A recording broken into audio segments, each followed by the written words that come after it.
નમસ્તે વિદ્યાર્થી મિત્રો, યુટ્યુબ ઉપર તમારું હાર્દિક સ્વાગત છે। આજે આપણે ધોરણ 8 इकाई 1 तेरी है ज़मीं के बारे में अभ्यास करेंगे। आज हम ये हिंदी में, गुजराती और हिंदी में दोनों तरीके से हम समझाएंगे आपको। तो इकाई 1 है तेरी है ज़मीं, काव्य पहलू तेरी है ज़मीं। तो प्रस्तुत कविता एक प्रार्थना गीत है जिससे ईश्वर के प्रति कृतज्ञता का भाव व्यक्त हुआ है। साथ ही ईश्वर को सर्वोपरिता को स्वीकार किया गया है कि ये जो काव्य है उससे ये तेरी है ज़मीं प्रार्थना गीत है, उसमें से हमें ये प्रस्तुत किया गया है और व्यक्त किया गया है, भाव प्रवृत्त किया गया है। तो जब हम संकट में फंस जाते हैं और उससे छूटने का कोई उपाय नहीं सूझता, तब हमें ईश्वर की याद आती है। वह सर्वशक्तिमान है और दयालु है। वह हमें मुसीबत से अवश्य छुटकारा दिला सकता है। तेरी है ज़मीं इस प्रार्थना में ईश्वर के प्रति ऐसा ही विश्वास प्रस्तुत हुआ है। तो ये आज काव्य है। तो આપણે ગમે ત્યારે મુસીબતમાં સંકટમાં હોય તો ત્યારે આનાથી છૂટવા માટે આપણે ભગવાનને પ્રાર્થના કરતા હોઈએ છીએ, ઈશ્વરને યાદ કરતા હોઈએ છીએ।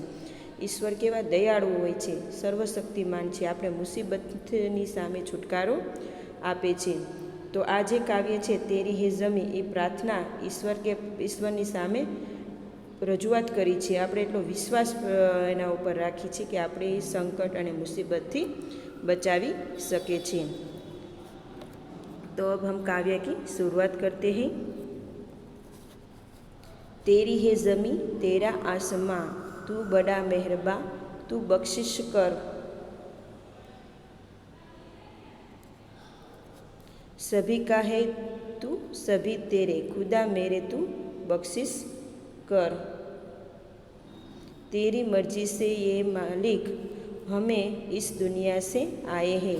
तेरी रहमत से हम सब ने ये जिस्म और जान पाए हैं। तू अपनी नज़र हम पर रखना, किस हाल में है ये खबर रखना। तेरी है ज़मीं तेरा आसमां, तू चाहे तो हमें रखे, तू चाहे तो हमें मारे। तेरे आगे झुका है सर, खड़े हैं आज हम सारे, ओ सबसे बड़े ताकत वाले, तू चाहे तो हर आफत को टाले। तेरी है ज़मीं तेरा आसमां। तो ये काव्य है, ये प्रार्थना गीत है। तो इससे हमें ईश्वर से हम प्रार्थना करते हैं कि हमारी जो मुसीबत है, संकट है, तो उसको हम कम कर दे। हमारी ये बख्शिश, हमें जो आपसे प्रार्थना करते हैं उससे हमें छुटकारा मिला दे। तो ये काव्य है, उसका अर्थ हम समझ लेते हैं। तेरी है ज़मीं तेरा आसमां, तू बड़ा मेहरबा तू बख्शिश कर। तो हे ईश्वर, यह सारी धरती तुम्हारी है और यह आकाश भी तुम्हारा है। तुम बड़े दयालु हो। हमारे अपराधों के लिए तुम्हें हमें क्षमा करना। तुम सब हो और सब तुम्हारे हैं। हे ईश्वर, तुम हमें क्षमा करना। अब हम गुजराती में समझाएंगे आपको। हे ईश्वर, आ आखी धरती तमारी छे अने आ आकाश पण तमारू छे। तमे खूब दयाळु छो। तमे अमारा अपराधों माटे अमने क्षमा करजो। तमे बधा ना छो अने बधा तमारा छे। ईश्वर, तमे अमने क्षमा करजो।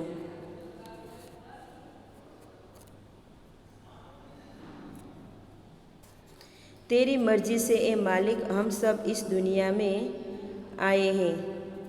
तेरी रहमत से हम सब ने ये जिस्म और जान पाए हैं।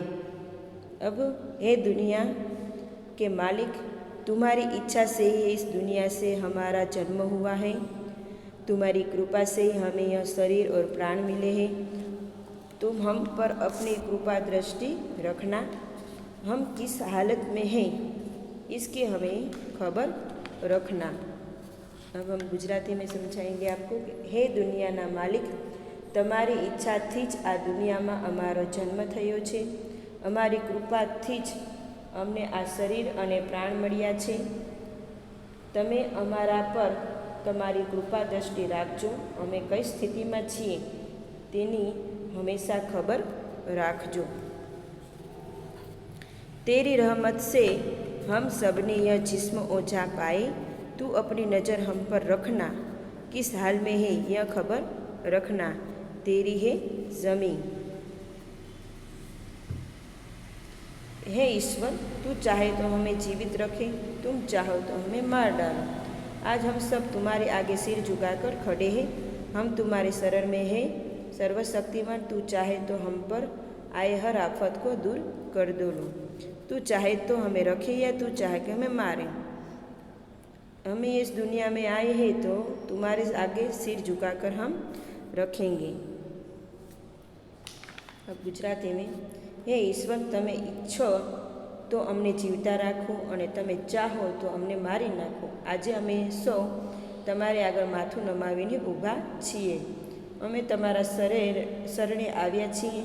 હે સર્વશક્તિમાન, તમે ઈચ્છા તો અમારી ઉપર આવેલી દરેક આફત दूर થઈ જાય છે।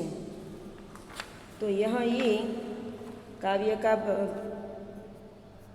पूरी हो रही है।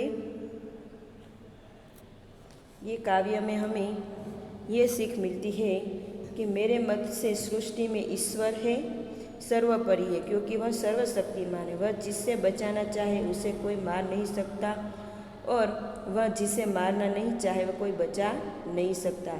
कवि चाहते हैं कि ईश्वर लोगों के अपराधों को क्षमा करे, वह हमेशा लोगों पर अपनी कृपा दृष्टि रखे, दुनिया के लोग किस हालत में है इसकी हमेशा खबर रखे, और दुनिया पर आने वाली आफतों को दूर कर देता है।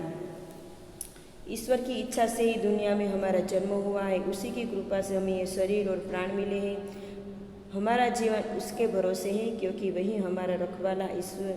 इसलिए कवि ईश्वर से हमें अपनी नज़र कृपा दृष्टि रखनी चाहिए। ईश्वर सर्वशक्तिमान है, वह सब कुछ कर सकता है। वह जिसे चाहे उसे जीवन दे सकता है, वह जिसे चाहे उसका जीवन ले भी सकता है।